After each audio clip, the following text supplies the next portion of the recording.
ओम नमो भगवते वासुदेवाय। हरे कृष्ण।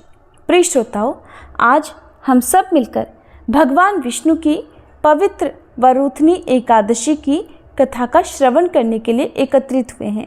ये व्रत न केवल हमारे जीवन में धर्म और भक्ति का प्रकाश लाता है, बल्कि ये हमारे पापों को भी समाप्त करता है और हमें प्रभु की अनंत कृपा से अभिषिक्त करता है। भगवान विष्णु की कृपा से हम सभी के जीवन में सुख, समृद्धि और शांति की वर्षा हो, हमारी पूजा और व्रत स्वीकार हो और हमारे द्वारा किए गए सभी अच्छे कार्य हमें मोक्ष की दिशा में मार्गदर्शन प्रदान करें। इस दिव्य अवसर पर हम सब एक साथ मिलकर श्री हरि से प्रार्थना करते हैं कि वह हमें अपने आशीर्वाद से सदैव समृद्ध रखें और हमारे जीवन को एक नई दिशा दें।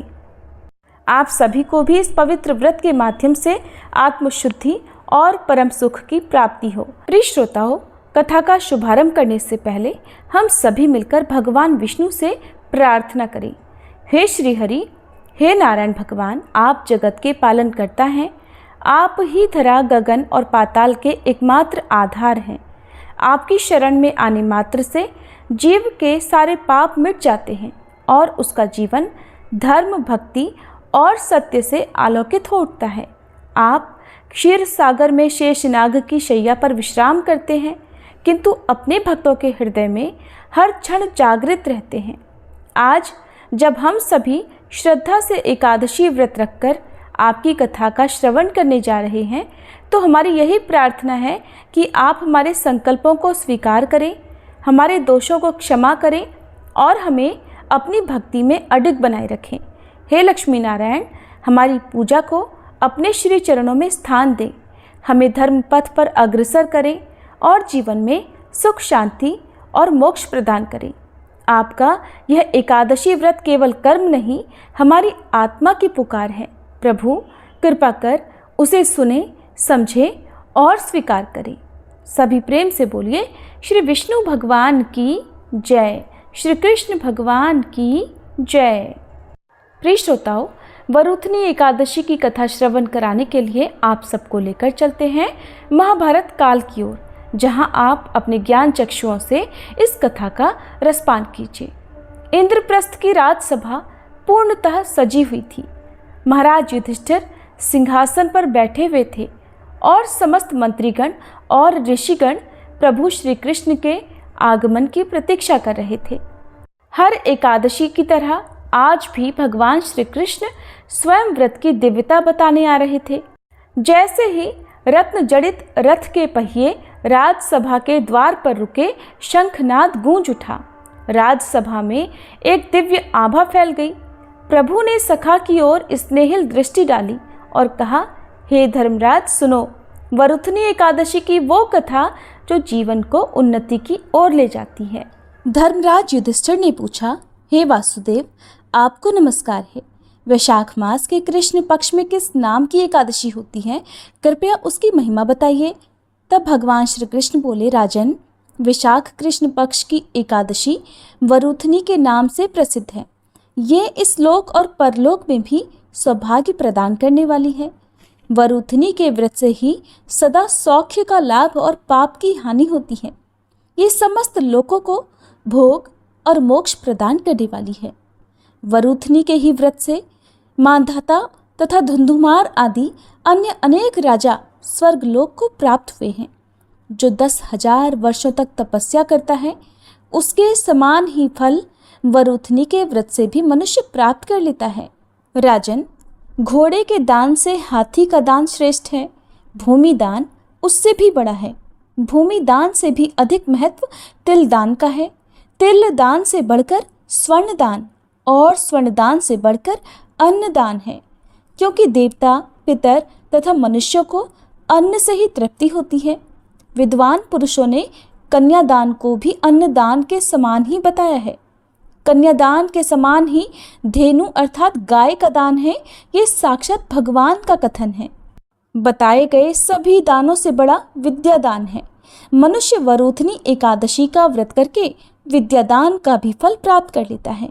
जो लोग पाप से मोहित होकर कन्या के धन से जीविका चलाते हैं, वे पुण्य का क्षय होने पर यातनामय नरक में जाते हैं। इसलिए सर्वथा प्रयत्न करके कन्या के धन से बचना चाहिए, उसे अपने काम में नहीं लाना चाहिए। जो अपनी शक्ति के अनुसार आभूषणों से विभूषित करके पवित्र भाव से कन्या का दान करता है, उसके पुण्य की संख्या बताने में स्वयं चित्रगुप्त भी असमर्थ हैं। वरुथनी एकादशी का व्रत करके भी मनुष्य उसी के समान फल प्राप्त करता है। व्रत करने वाला वैष्णव पुरुष दशमी तिथि को कांस, उड़द, मसूर, चना, कोदो, शाक, मधु, दूसरे का अन्न, 2 बार भोजन तथा मैथुन, इन 10 वस्तुओं का परित्याग कर दे। एकादशी को जुआ खेलना, नींद लेना, पान खाना, दातुन करना, दूसरे की निंदा करना, चुगली करना, चोरी, हिंसा, मैथुन, क्रोध तथा असत्य भाषण, इन 11 बातों को त्याग दे।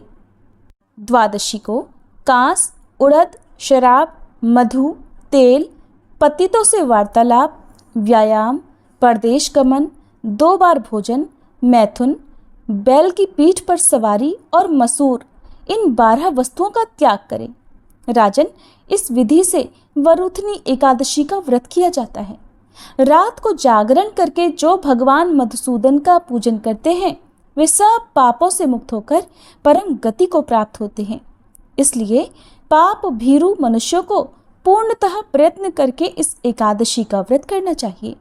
यमराज से डरने वाला मनुष्य अवश्य ही वरुथनी का व्रत करे। भगवान श्री कृष्ण आगे कहते हैं, हे राजन, इस महात्म्य के पढ़ने और सुनने से सहस्त्र गोदान का फल मिलता है और मनुष्य सब पापों से मुक्त होकर अंत में श्री विष्णु लोक में प्रतिष्ठित होता है।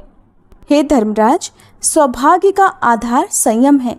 हर प्रकार संयम रखने से मनुष्य के सुख और सौभाग्य में वृद्धि होती है।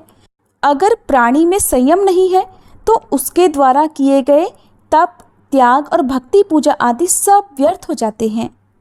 भगवान श्री कृष्ण आगे कहते हैं, हे युधिष्ठिर, इस विषय में एक प्राचीन इतिहास कहता हूँ, ध्यानपूर्वक सुनो। प्राचीन समय की बात है। नर्मदा नदी के तट पर मांधाता नाम के एक राजा राज्य किया करते थे। वह बहुत ही धार्मिक विचारों के और दानी भी थे।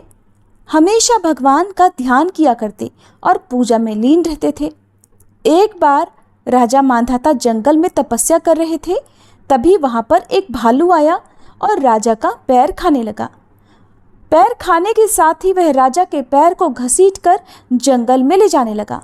राजा भालू के पैर खाए जाने से बहुत घायल हो गए थे, जिस कारण खुद की रक्षा करने में पूरी तरह से असमर्थ थे। तब राजा मांधाता ने अपनी रक्षा के लिए भगवान श्री विष्णु से प्रार्थना की। राजा की करुण पुकार सुनकर भगवान विष्णु ने अपने चक्र से भालू को मारकर उनकी रक्षा की। लेकिन जब राजा ने अपना पैर देखा तो और भी अधिक दुखी हुए। फिर भगवान को याद किया। भगवान श्री विष्णु प्रकट हुए। तब राजा ने उनसे पूछा कि प्रभु, शारीरिक और मानसिक कष्ट से कैसे मुक्ति पाई जा सकती है? तब भगवान ने कहा कि हे राजन, ये तुम्हारे पूर्व जन्म का अपराध था। अब तुम मथुरा जाकर श्रद्धापूर्वक वरुथनी एकादशी का व्रत रखो और मेरे वराह अवतार की पूजा करो। तब इस व्रत के पुण्य प्रभाव से तुम्हारे अंग एक बार फिर से पहले की तरह हो जाएंगे।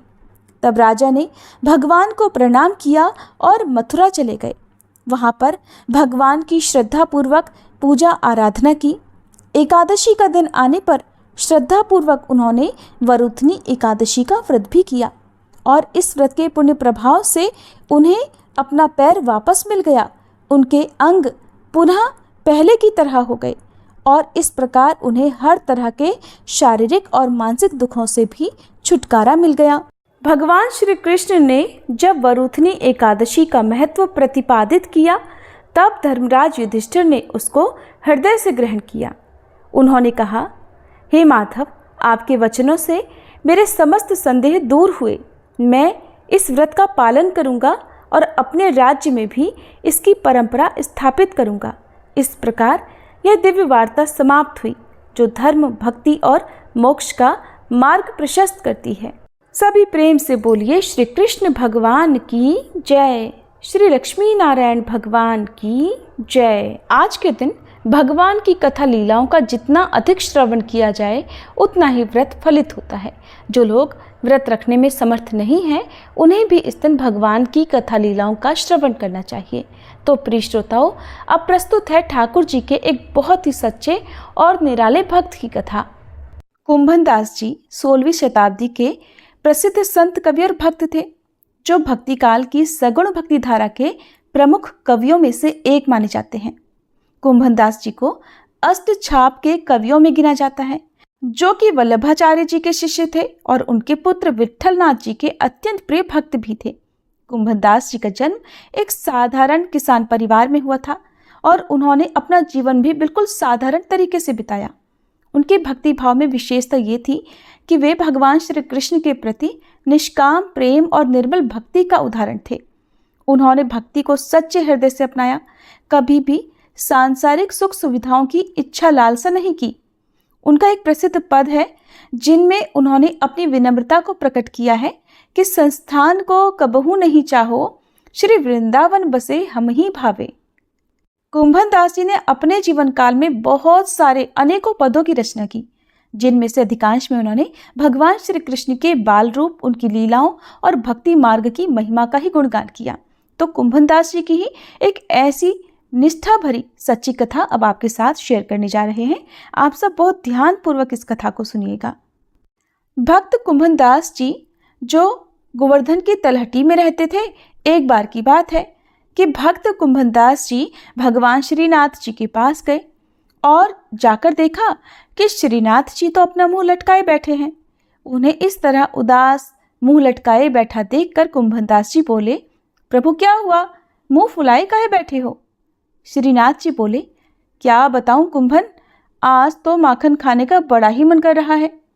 कुंभन दास जी ने पूछा, तो बताओ प्रभु क्या करना चाहिए और माखन कहाँ से लाए हम? तो श्रीनाथ जी ने कहा, देख कुंभन, एक गोपी है जो रोज मेरे दर्शन करने आती है और मुझसे बोलती है कि प्रभु मुझे अपनी गोपी बना लो, तो चलो आज उसी के घर चलते हैं। कुंभन दास जी ने कहा, प्रभु अगर किसी ने देख लिया तो फिर क्या होगा?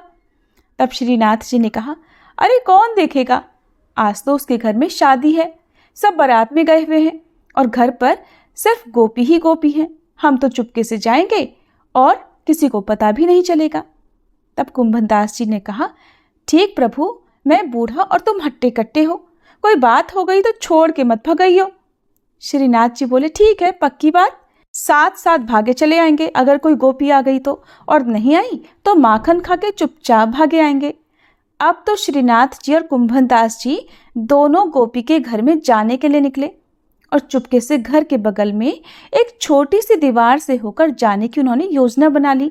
अब श्रीनाथ जी जो बिल्कुल छोटे से बालक हैं, कुंभन दास जी से कहने लगे, कुंभन तुम लंबे हो, पहले मुझे दीवार पर चढ़ाओ। कुंभन दास जी तो उनकी हर आज्ञा का पालन करते थे, बड़ी खुशी से बोले, ठीक है प्रभु, मेरे कंधों पर चढ़ जाओ। देखते ही देखते कुंभन दास जी ने प्रभु को अपने कंधों पर चढ़ा दिया और अब वे दोनों गोपी के घर में घुसकर माखन खाने लगे। प्रभु माखन खा रहे थे, कुंभन दास जी को भी खिला रहे थे। कुंभन दास जी की मूंछों में और मुंह पर माखन लग गया। तभी अचानक श्रीनाथ जी को एक बूढ़ी माई एक खाट पर सोती हुई नजर आ गई, जिनकी आंखें सोने के कारण आधी खुली और आधी बंद थी और उनका सीधा हाथ बगल की तरफ लंबा हो रहा था।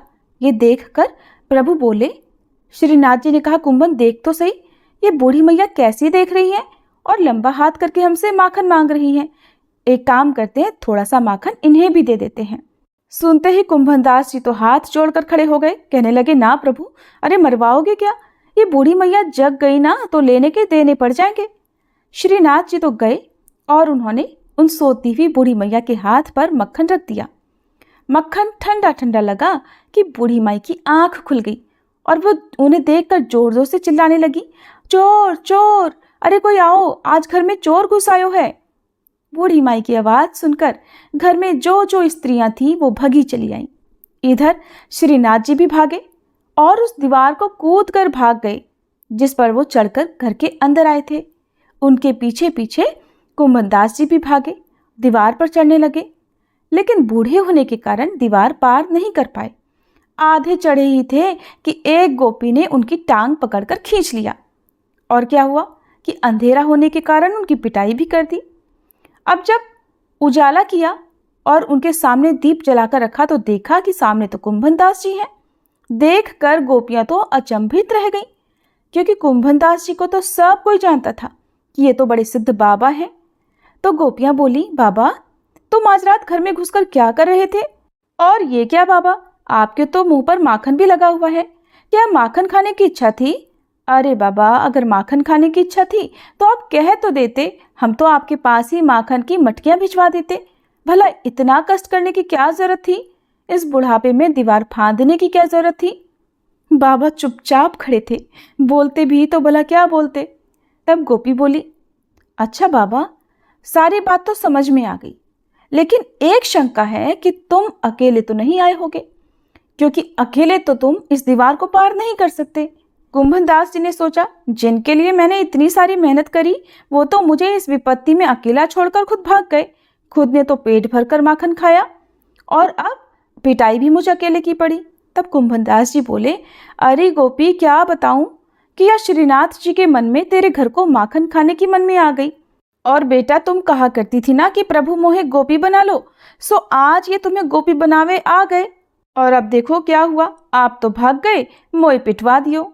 सुनकर गोपी तो बड़ी प्रसन्न हुई कि आज तो मेरे भाग जाग गए। तो ऐसी ऐसी बड़ी विचित्र लीलाएं करते हैं श्रीनाथ जी। प्रेम से बोले श्री वल्लभाधीश की जय, श्री गोवर्धन नाथ की जय, श्री कुंभन दास जी की जय।